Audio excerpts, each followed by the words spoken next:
Hey guys, welcome back to the channel. Whether you're here to compare apps, learn something new, or just stay updated, you're in the right place. Let's jump straight into it. Guys, welcome back to the channel.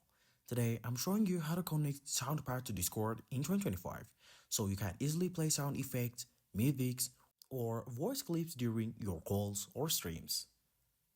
First, make sure SoundPad is installed and updated on your PC, and thus you've configured your audio setting within it, choosing your preferred microphone and speaker device. Next, open Discord and go to User Settings, then Voice and Videos, and set both your input device and output device to the same virtual audio cable or loopback device that SoundPad is using. This tells Discord to pick up SoundPad's audio your mic input. In SoundPad, under Audio Settings, choose that same virtual cable as your output.